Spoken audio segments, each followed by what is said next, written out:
Assalamualaikum warahmatullahi wabarakatuh. Em, Perkenalkan, nama saya Muhammad Fikri dari kelas C dengan NIM 6670230023.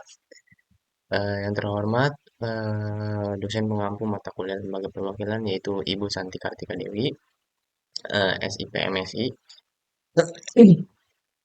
Di sini saya ingin mempresentasikan dan juga menjelaskan tentang tugas ulangan akhir semester saya yang berjudul Peran Legislator sebagai Agen dalam Memperjuangkan Kepentingan Prinsipal di Banten.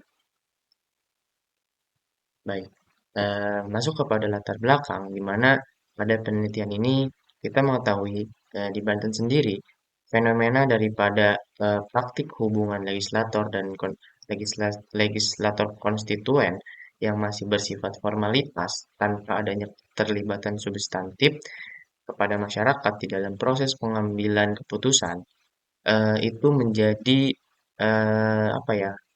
Itu menjadi suatu cara di mana legislator ini kerap kali menjalankan fungsinya hanya sebagai representasi secara simbolis saja, sehingga aspirasi konstituen tidak sepenuhnya terakomodasi di dalam kebijakan di daerah.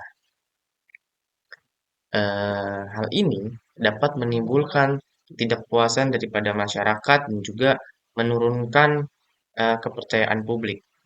Kenapa hal ini bisa membuat masyarakat tidak puas dan juga membuat menurunkan kepercayaan publik?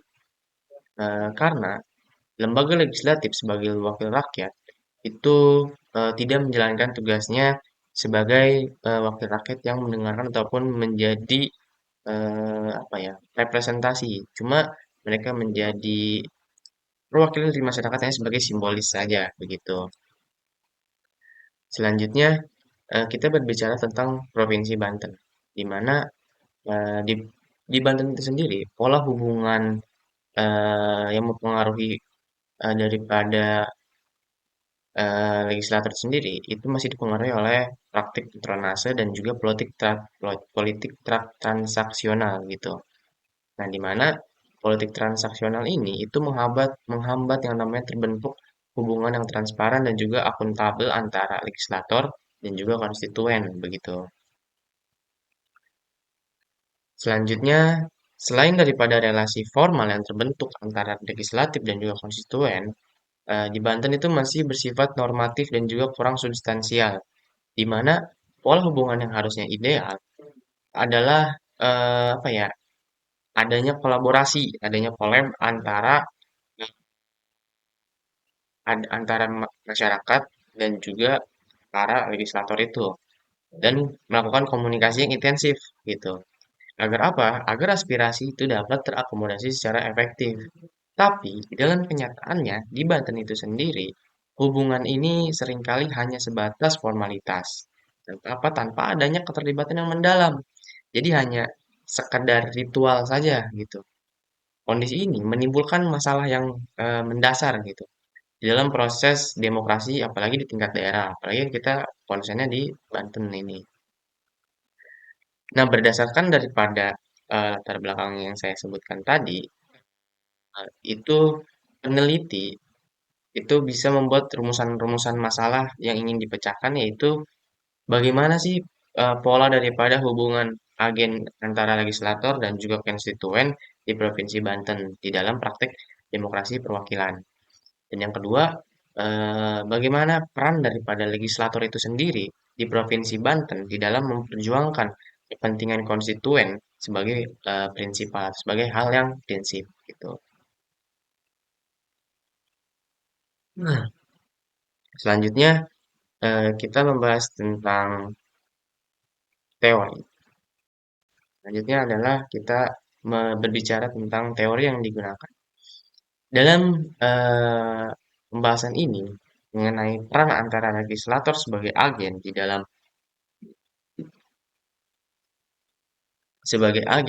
memperjuangkan kepentingan prinsipal itu teori yang paling berpengaruh dalam kajian perwakilan politik adalah teori yang dikemukakan oleh Hannah Venisel Pitkin pada tahun 1967, di mana Pitkin ini membagi konsep perwakilan politik menjadi 4 dimensi utama, teman-teman, yaitu representasi formal, substantif, deskriptif, dan simbolik. Nah, kita membahas tentang pertama representasi formal. Apa sih itu representasi formal? Representasi formal itu berkaitan dengan aspek legal dan institusional daripada perwakilan itu sendiri, teman-teman. Di mana di dalam representasi formal ini, wakil ataupun legislator memperoleh legitimasi melalui mekanisme formal seperti pemilihan umum dan juga mempunyai kewenangan yang jelas gitu.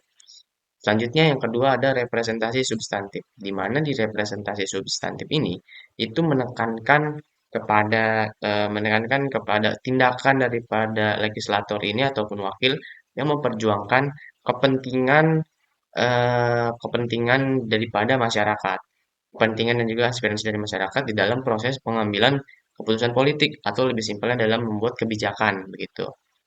Nah, di dalam representasi substantif ini, itu yang dilihat adalah sejauh mana si legislator ini ataupun wakil rakyat ini benar-benar bertindak ataupun membuat kebijakan itu berdasarkan kepentingan daripada konstituen ataupun prinsipal begitu. Nah, yang ketiga itu ada representasi deskriptif. Yang dimana representasi daripada deskriptif itu lebih menyoroti kepada kesamaan antara wakil yang diwakili dalam hal karakteristik demografis. Kayak contohnya gender, etnis, kelas sosial, dan juga budaya begitu. Nah, kesamaan ini itu dilegitimasi ataupun dianggap penting karena diyakini dapat meningkatkan kepercayaan dan juga legitimasi si legislator ini di mata konstituen gitu. Selanjutnya yang terakhir itu ada representasi simbolik, di mana representasi simbolik ini berkaitan dengan yang namanya makna simbolis dari wakil itu sendiri, yang dianggap wakil ini harusnya mewakili nilai-nilai identitas dan juga aspirasi kelompok yang diwakilinya ataupun masyarakat gitu. Walaupun memang apa ya, daripada si nilai-nilai ataupun hal yang diwakilkan ini tuh nggak selalu didasarkan pada kesamaan wilayah aja gitu, kesamaan demografis aja gitu. Tapi si legislator ini ataupun wakil ini dapat menjadi simbol yang memperkuat ataupun menjadi simbol yang mewakili rasa keterwakilan daripada identitas-identitas kolektif dari semua konstituen gitu. Nah, selanjutnya di dalam penelitian ini, peneliti menggunakan metode penelitian studi literatur, di mana dalam metode ini peneliti membaca dan juga menelaah daripada studi-studi ataupun jurnal-jurnal ataupun berita-berita yang memang terkait daripada tema yang diangkat dan judul yang digunakan gitu. Dan juga untuk memastikan sumber yang digunakan ini sesuai, itu peneliti menggunakan seleksi gitu di dalam menggunakan jurnal-jurnal mana yang digunakan sebagai daftar pustaka ataupun sebagai acuan gitu. Nah, selanjutnya kita membahas kepada pembahasan teman-teman di mana ada dua bagian, di mana bagian pertama kita membuat analisa kritis. Di dalam analisa kritis ini dijelaskan oleh peneliti bahwa asimetris informasi antara legislator dan juga konstituen itu menjadi salah satu hambatan utama di mana legislator ini memiliki memiliki akses yang jauh lebih besar terhadap informasi dan juga sumber daya dibandingkan masyarakat. Di mana ketimpangan ini membuka ruang bagi perilaku oportunistik, teman-teman. Bagi perilaku-perilaku oportunistik dan juga moral hazard, di mana kadang legislator itu lebih mengutamakan kepentingan politik pribadi gitu ataupun kelompok-kelompok elit tertentu daripada mewakili kepentingan daripada masyarakat-masyarakat yang seharusnya mereka wakili gitu.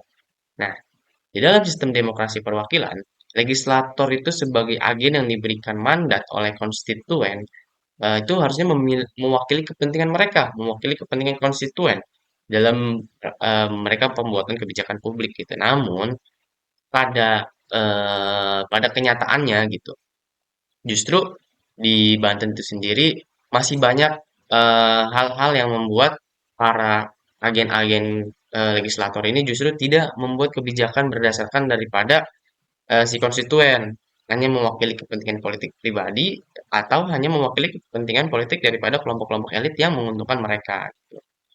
Nah, akibatnya itu apa ya? Fungsi legislator yang harusnya sebagai wakil rakyat itu mengalami distorsi teman-teman, di mana menurunkan kepercayaan publik terhadap institusi legislatif dan juga melemahkan yang namanya kualitas demokrasi di tingkat daerah, begitu. Nah, di Banten itu sendiri memang legislator itu lebih fokus pada kepentingan politik pribadi daripada aspirasi masyarakat. Karena kalau kita melihat secara faktual yang ada di Banten itu masih yang lekat dengan yang namanya politik dinasti, teman-teman. Apalagi kita melihat banyaknya dinasti-dinasti seperti Ratu, seperti Tubagus, itu masih melekat di Banten. Bagaimana mereka hanya mewakili kepentingan keluarga, tidak mewakili kepentingan konstituen gitu. Mereka hanya berfokus kepada bagaimana keluarga ini terus eee, menjadi petahana daripada legislator itu, begitu. Nah, selanjutnya eee, mungkin menurut daripada pandangan peneliti terkait bagaimana harusnya para legislator yang berada di DPRD ini mewakili apa ya, mewakili masyarakat ataupun konstituen begitu. Secara teoritis, kalau kita merujuk kepada teori yang sudah diberikan oleh Hannah Pitkin tadi, seorang legislator seharusnya menjalankan tiga fungsi utama, yang dimana legislasi, yaitu pembuatan undang-undang, terus juga pengawasan terhadap eksekutif dan penganggaran. Nah, fungsi-fungsi ini tuh merupakan instrumen dasar lah, instrumen yang paling dasar untuk dilakukan oleh para legislator begitu teman-teman. Nah, mungkin